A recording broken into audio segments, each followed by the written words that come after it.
दुनिया भर के बाजारों में है जबरदस्त एक्शन और अगस्त का महीना रहने वाला है भरपूर उतार चढ़ाव भरा। और ये एक्शन न सिर्फ स्टॉक मार्केट तक सीमित है बल्कि करेंसी मार्केट, चाहे वो करेंसी नॉर्मल वाली हो या फिर क्रिप्टो, वो फिर चाहे अमेरिका हो या फिर चीन, वो फिर इक्विटी मार्केट में हो या फिर कमोडिटीज़ में, पूरा का पूरा एक्शन आपको समझाने के लिए हमारे साथ कार्यक्रम में शामिल हो रहे हैं अजय बग्गा सर। और वक्त है एबी ऑफ ग्लोबल मार्केट्स का और ये है अगस्त का महीना। अजय सर, बहुत बहुत स्वागत है आपका, धन्यवाद वक्त दिया आपने इसके लिए। शुरुआत इस वक्त की सबसे बड़ी चीज़ से करना चाहते हैं और वो आ रही है चाइना से। सब लोग ये समझना चाहते हैं ऐसी क्या प्रॉब्लम है चाइना में, या चाइना की सरकार को अपनी ही कंपनियों की बैंड बजाने में तुली हुई है। सारे अपने यहीं की कंपनियों के वो जो एजुकेशन कंपनियां हैं, जो एड टेक कंपनियां हैं, उन सब की उन्होंने एकदम क्लास लगा रखी है कि आपको अब ये कमाना ही नहीं दिया जाएगा, इन्वेस्टमेंट करेंगे तो आपके लिए पैसा बनाना मुश्किल है। क्या हो रहा है, क्यों हो रहा है, और इन सब के बीच में जो हम हमेशा देखते हैं, क्या थोड़ा बहुत फ़ायदा हमारे इंडिया को भी हो जाएगा, कुछ पैसा इधर आएगा, कुछ ऐसा बिजनेस बढ़ सकता है क्या? ये बात बताएं सर सबसे पहले। अनिल जी, बहुत बहुत शुक्रिया फिर से एक प्रोग्राम के लिए। अनिल जी, चाइना का ये जो देखें एक पॉलिसी चेंज हुआ है कि पहले ये कह रहे थे हम सिलिकॉन वैली की तरह प्योर कैपिटलिज्म की तरह टेक्नोलॉजी को नहीं करेंगे रेगुलेट। इन्होंने, अगर आप देखिए, पिछले 20 सालों में क्या किया, फेसबुक गूगल को अंदर आने नहीं दिया, तो इनका फेसबुक बन गया टेंसेंट, इनका अमेजॉन ईबे जो है वो अलीबाबा बन गया, इनका गूगल था वो बाइडू। तो अपनी कंपनीज को ये पूरा प्रोत्साहन देते थे, प्रोटेक्शन देते थे। भारत देखिए, भारत ने, हमने फ्री मार्केट रखा और ये कंपनियां कितनी बड़ी हो गई भारत में, इतनी बड़ी हो गई कि भारत सरकार के रूल्स भी नहीं ये फॉलो करते। चाइना ने शुरू से दबाव रखा विदेशी कंपनियों पे। अब इसके कारण इनकी कंपनियां इतनी बढ़ गई कि अब चाइनीज के रूलर्स को लगा कि ये हमसे बड़े हो रहे हैं। इसका पीछे अगर आप हिस्ट्री में देखिए, 2016 में जब G20 का समिट हुआ तो आधा टाइम विदेशी जो हेड ऑफ स्टेट्स आए G20 के, उन्होंने जी जिनपिंग के साथ बिताया। आधा टाइम वो अलीबाबा के कैंपस में जैक मा को मिलने गए। तब से जी जिनपिंग के दिमाग में था कि ये हमसे बड़े बनने की कोशिश कर रहे हैं।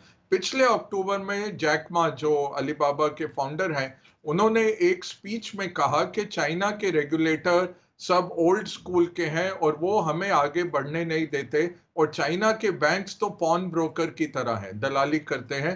ये बिल्कुल चाइनीज रेगुलेटर को पसंद नहीं आया। एक महीने में ही उन्होंने उनका जो एक $37 बिलियन का आईपीओ आ रहा था वो खारिज किया। एंटी ट्रस्ट उनके अगेंस्ट लगा दिया एक इंक्वायरी, और उसके चलते $2.8 बिलियन का फाइन दिया। जैक मा कहीं गुम हो गए, फिर निकल के आए कि अब मैं सिर्फ सोसाइटी के लिए काम करूंगा। उनका अलीबाबा यूनिवर्सिटी पे अंकुश लगा दिया। तो इसके पीछे 4 कारण हैं। एक है पॉलिटिकल, कि ये टेक्नोलॉजी कंपनियां चाइनीज कम्युनिस्ट पार्टी की टक्कर की बन रही थी। अब स्टेट ने बताया, भाई हम हैं यहाँ के हाकिम, आप हमसे छोटे रहिए। तो ये इकोनॉमिस्ट अनिल जी इसको कहता है डी टाइकूनिफिकेशन, ये टाइकून को निकाल रहे हैं चाइनीज टेक्नोलॉजी से। तो ये पॉलिटिकल हुआ। दूसरा है इकोनॉमिक। अब ये कंपनियां अनरेगुलेटेड तौर से, जैसे एंट फाइनेंशियल $250 बिलियन का लोन बुक था, बट वो कुछ भी अपने रिजर्व्स नहीं रखता था। तो बैंक्स, जो चाइनीज सब बैंक्स हैं वो स्टेट ओन्ड है, उन्होंने जाके कंप्लेंट करी कि ये इस तरह से हमारे से लेके जा रहे हैं मार्केट शेयर। तो वो दूसरा बात रही। तीसरा है सोसाइटल।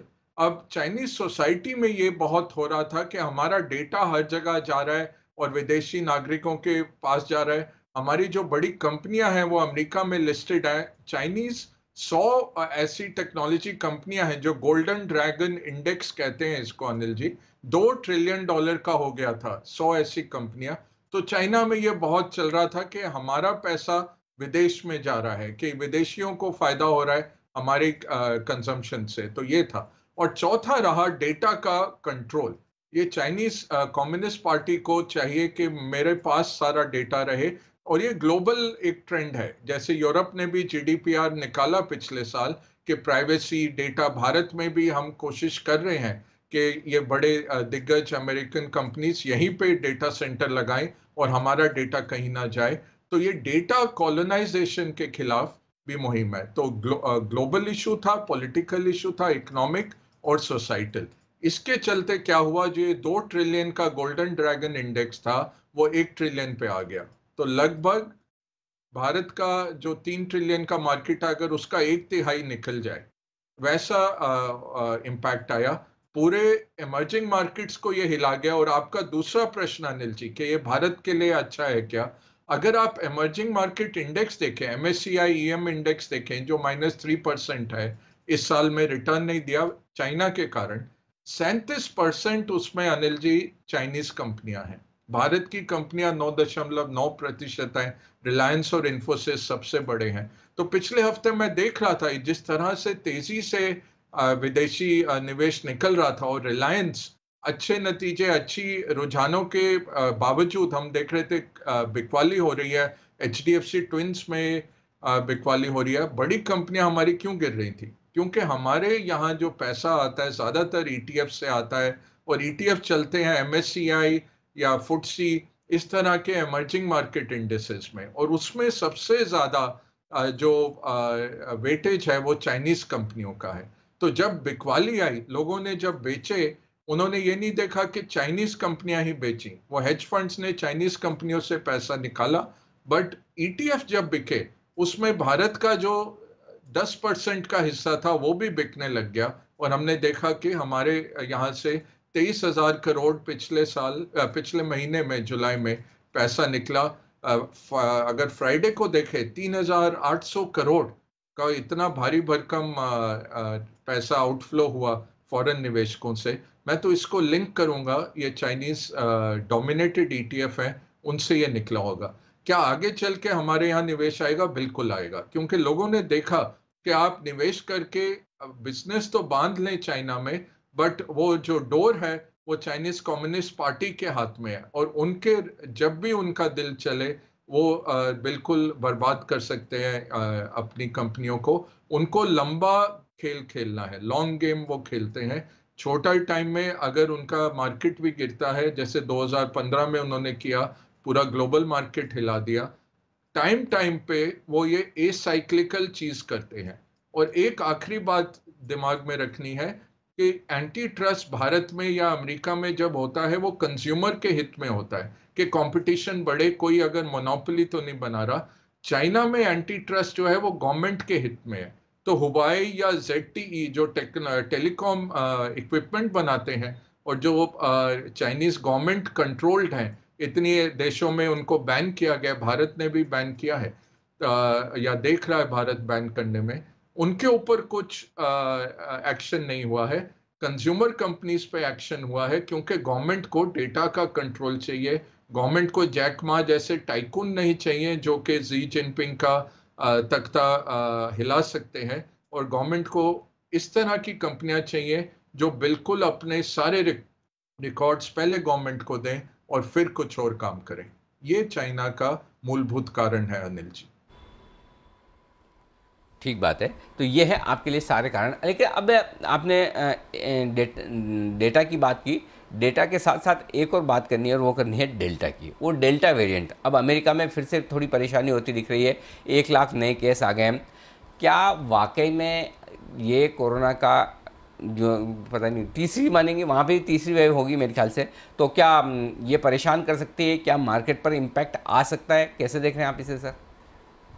ये कभी भी इम्पैक्ट आ सकता है अनिल जी। ये अच्छी बात है कि इतनी अब वैक्सीनेशन हुई है अमेरिका में भी। अगर आप देखें तो वृद्ध लोगों में नहीं हो रहे केसेस, क्योंकि 80 साल के ऊपर वालों में लगभग 90% वैक्सीनेशन हो गया। ये अभी युवकों में ज्यादा हो रहा है, जो ज्यादा मोबाइल हो रहे हैं लोग, उनमें हो रहा है। और इतना संक्रमण इतना नहीं है। जहां नॉन वैक्सीनेटेड हैं स्टेट्स, ट्रंप के जो फॉलोअर्स हैं जो वैक्सीन नहीं लेते, उनमें ज्यादा इसमें बढ़ोतरी दिख रही है। चाहे न्यूयॉर्क वगैरह में थोड़ा उन्होंने डेटा निकाला है कि 70% केस न्यूयॉर्क के वैक्सीनेटेड केसेस में से है, बट वो युवक हैं और एक डोज वाले हैं ज्यादातर। तो अभी तक तो जो निष्कर्ष है लगता नहीं कि इसका इम्पैक्ट होगा। और ये मार्केट ऐसा हो गया है अनिल जी के good news is bad news is good news. वो उसका क्या मतलब, अगर इकोनॉमी इतनी तेजी से नहीं बढ़ती है तो फेड इतनी तेजी से रेट नहीं बढ़ाएगा, वो मार्केट के लिए अच्छा है। तो अगर कोई कोविड वेरिएंट के चलते थोड़ा सा लॉकडाउन्स बढ़ते हैं तो ये मार्केट उसको सेलिब्रेट करेगा। अब फ्राइडे को इस फ्राइडे को यूएस की जुलाई की एम्प्लॉयमेंट नंबर्स आने वाले हैं। अगर वो नंबर बहुत बड़े तो उम्मीद है कि यूएस मार्केट में करेक्शन आ सकती है, क्योंकि फिर फेड को रेट बढ़ाने में शायद जल्दी करनी पड़े। अगर वो नंबर ठीक ठाक आते हैं या कम आते हैं तो मार्केट दौड़ेगा। तो good news is bad news is good news वाला मार्केट बन चुका है, क्योंकि सब कुछ एंड में आता है कि फेड का स्टिमुलस की तरफ क्या रुझान है। दूसरी बात, एक बड़ी बात है कि यूएस का इंफ्रास्ट्रक्चर एक्ट पास हो जाएगा अगले 15 दिनों में। कल सारे वीकेंड पे सेनेट ने काम किया है, तो ये $555 बिलियन का इंफ्रास्ट्रक्चर का काम है। उनका डेट सीलिंग आज खत्म होता है, तो वो हम होप कर रहे हैं कि कुछ उसमें निकल आए। तीसरा, उधर जो एक जोखिम है कि लगभग 1 करोड़ लोगों ने जो घरों में रहते हैं किराएदार के तौर पे, उन्होंने मकान मालिक को रेंट नहीं दिया है, और सरकार ने उसके लिए $47 बिलियन की प्रोविजन की है। बट लोकल, जैसे हमारा बीएमसी ले लीजिए, म्यूनिसिपैलिटियों ने लोगों तक वो पैसे नहीं पहुंचाए। तो वो 2 तारीख को वो भी खत्म हो रही थी, और सुप्रीम कोर्ट उधर के उन्होंने कहा था कि इसको आप नहीं बढ़ा सकते, पहले आप पैसे पहुंचाइए। लैंडलॉर्ड्स 1 साल से उनको पैसे नहीं मिले, तो अब वो पैसे उन तक पहुंचने अगर ये $47 बिलियन पहुंचते हैं, ये भी एक मिनी स्टिमुलस हो जाता है अनिल जी, जो हमें उम्मीद है अगले 15 दिनों में ये पहुंचने लग जाएगा।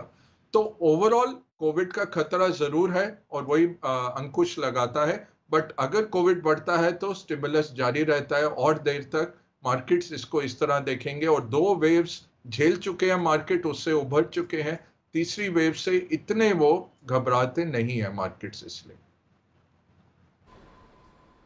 ओके, तो ये है आपके लिए अमेरिका के बाज़ारों का हाल। तो जब जितना अमेरिका में डर रहेगा उतना ही बाज़ार उसको होल्ड करने की कोशिश करेंगे। सर, एक और इंटरेस्टिंग चीज़ है क्रिप्टो करेंसी को लेकर।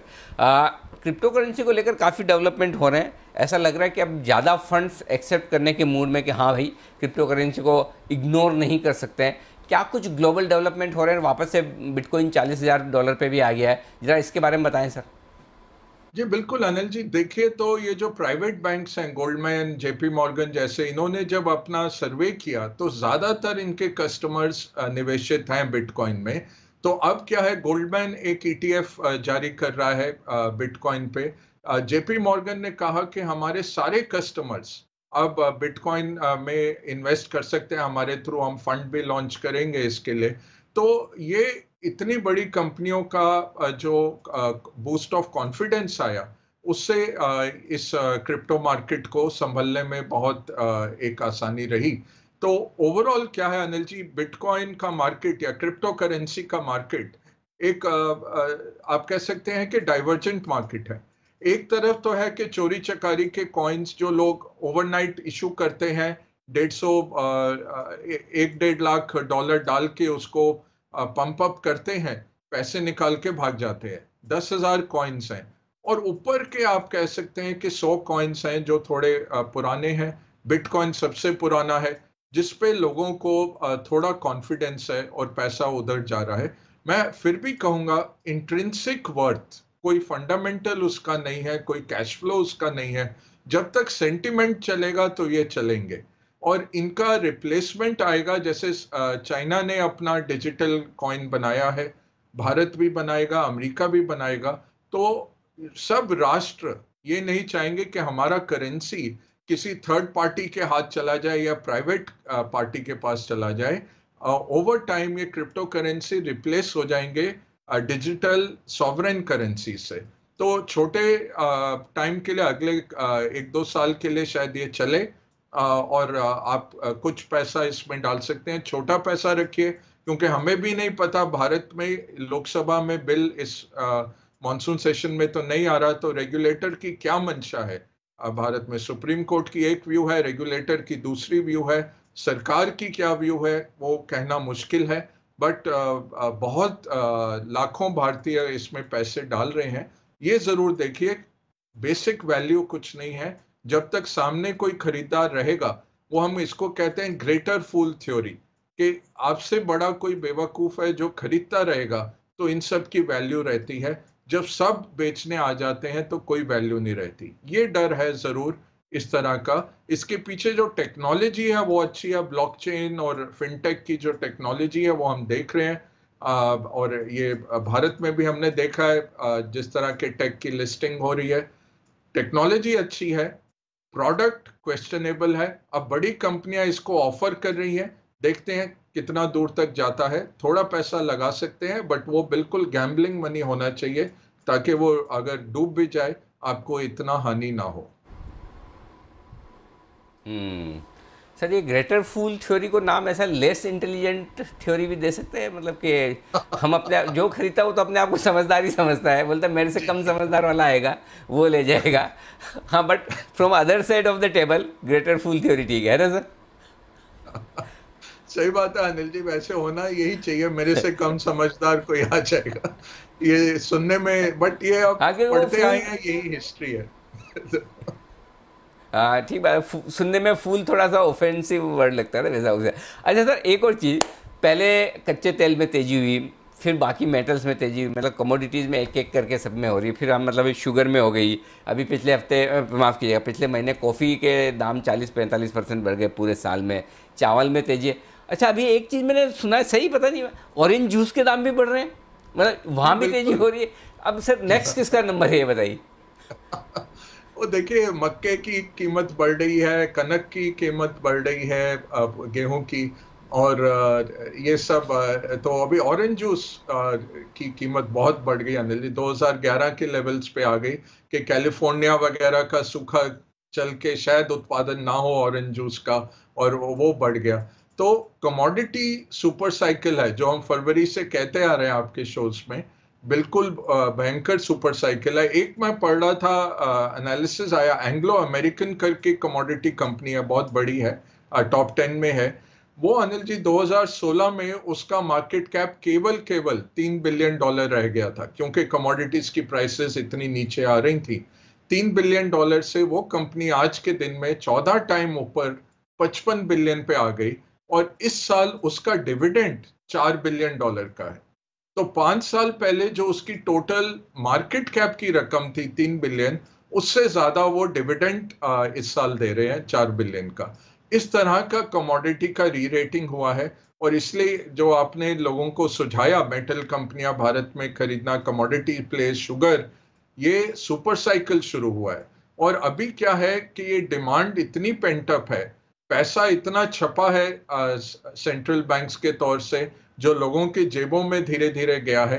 डिमांड बहुत जबरदस्त है, सप्लाई उतनी नहीं है। कमोडिटी कंपनियां अगर आप देखें, लोगों ने उसमें कैपेक्स करना बंद कर दिया था, क्योंकि 2008 से 2011 बहुत भयंकर कैपेक्स हुआ। उसके बाद ये कंपनियां बिल्कुल हिल गई, क्योंकि लोन्स बहुत थे इनके बुक्स में और रेवेन्यू इतने नहीं आ रहे थे। एक नया कैपेक्स साइकिल शुरू होगा जब इनके रेवेन्यू बढ़ेंगे, जैसे इस साल से बढ़ रहे हैं, बट वो 2-3 साल लगता है कुछ भी नई माइन बनाने में या नई सप्लाई आने में।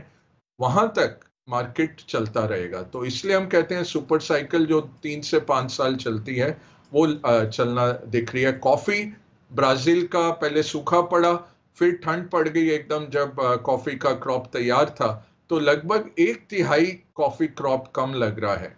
इस तरह का हुआ है, तो $1 से $2 क्रॉस हो गई कीमत। अब आप कॉपर, एल्यूमिनियम देखिए, चाइना ने रिलीज किए अपने जो उनकी इन्वेंट्री है, स्ट्रैटेजिक रिजर्व में से उन्होंने बोला हम रिलीज करेंगे, प्राइस तोड़ने की कोशिश में, बट वो टूटा नहीं है। और अगर आप लॉन्ग्स देखें अनिल जी, ग्लोबल मार्केट्स में हम लॉन्ग्स देखते हैं कमोडिटीज में, उससे एक पता लग जाता है कि सेंटिमेंट किस तरफ है। बहुत बड़े लॉन्ग्स हैं कॉपर में, एल्यूमिनियम में, और कॉफी में भी, शुगर में भी बहुत बड़ा लॉन्ग पोजीशन ग्लोबल निवेशक लेके बैठे हुए हैं, और ये सबसे स्मार्ट निवेशक होते हैं। तो लग रहा है कि ये प्राइसेस जारी रहेंगे इसी तरह। बिल्कुल। अच्छा सर, फाइनली इस महीने की बुक और उस बुक में से आपका पसंदीदा कोट? जी अनिल जी, बुक है विलियम बर्नस्टाइन की, और इस टाइम जैसे इस तरह के आईपीओस आ रहे हैं बहुत हाई वैल्यूएशंस पे, तो एक इन्होंने बहुत अच्छी रणनीति दी है कि ऐसी निवेश रणनीति जिसे 7 साल का बच्चा भी समझ सकता है। हर साल आपको 15 मिनट लगाने हैं। कहते हैं आप अपना 100 रुपए का 3 हिस्से में बांट दीजिए, 100 रुपए। उसको एक हिस्सा अपने लोकल इक्विटी मार्केट के इंडेक्स फंड में डालिए, एक ग्लोबल इंडेक्स फंड में डालिए, और एक हिस्सा बॉन्ड के इंडेक्स फंड में डाल दीजिए। तो ये 3 करने हैं, और 15 मिनट जो आपके साल के लगेंगे वो क्या करना है, रीबैलेंस करिए। तो एक साल में अगर जैसे भारतीय मार्केट 60% हो गया, तो आपका जो 30% था वो बढ़ गया, वो 48% पे आ गया, तो वो बेचिए और फिर से उसको रीबैलेंस करिए। एक साल में एक बार रीबैलेंस करिए। वो उन्होंने दर्शाया कि 90% लोगों से ज्यादा आप पैसे बना पाएंगे। बहुत आसान एक स्ट्रैटेजी है। ये किताब जरूर पढ़िए, स्पेशली इस टाइम पे जब वैल्यूएशंस बढ़े हुए हैं। हमें लालच आता है कि ये टेक कंपनियां इस वैल्यूएशंस पे आ रही हैं, लगाना चाहिए कि नहीं पैसा। वो यही दिखाते हैं मीन रिवर्शन होता है। जब जो बहुत गिरता है वो बढ़ के आता है, जो बहुत बढ़ता है वो गिरता है। ये मीन रिवर्शन होता है मार्केट्स में। आमतौर पे रिस्क और रिटर्न इकट्ठे चलते हैं। अगर आपको ज्यादा रिटर्न बनाना है तो रिस्क भी बढ़ जाता है, कम रिस्क लेंगे तो रिटर्न आपका गिर जाता है। और सबसे अच्छी बात जो ये 4 पिलर्स इन्होंने अनिल जी कहा है कि ये 4 स्तंभ हैं इन्वेस्टिंग के। इन्वेस्टिंग का आप थ्योरी समझिए जो आप सिखाते रहते हैं चैनल पे। आप इन्वेस्टिंग का बिजनेस समझिए जो हम रोज समझाते हैं। इन्वेस्टिंग की हिस्ट्री समझिए जो इस तरह के शो से हम समझाते हैं। और अपनी साइकोलॉजी समझिए। सबसे अहम बात है इन्वेस्टर की साइकोलॉजी। अगर आप जब बहुत गिर रहा है मार्केट, आप अपना हौसला ना खोएं और होल्ड करें या और डालें पैसा, या मार्केट बहुत बढ़ रहा है और 100 गुना 200 गुना प्राइस इक्विटी पे लोग लेके आ रहे हैं आईपीओ, उस टाइम पे आप हाथ रोक के जी रखें, आप उसमें ना कूदें, तो आपके पैसे जी, बनेंगे। बहुत उम्दा किताब है, परफेक्ट। 10 साल द पुरानी फोर किताब है पिलर्स अनिल ऑफ, जी जी जी। जी जी, द 4 पिलर्स ऑफ इन्वेस्टिंग, ये है इस महीने की पसंदीदा किताब बग्गा साहब की तरफ से। बहुत बहुत शुक्रिया सर वक्त निकालने के लिए और पूरे महीने का ग्लोबल मार्केट्स का आउटलुक देने के लिए। वैसे तो हफ्ते दर हफ्ते आपसे मुलाकात होती रहेगी, लेकिन ये है खास शो हमारे उन दर्शकों के लिए जिन्हें ग्लोबल मार्केट्स पर चाहिए पूरी पकड़। बहुत बहुत शुक्रिया सर।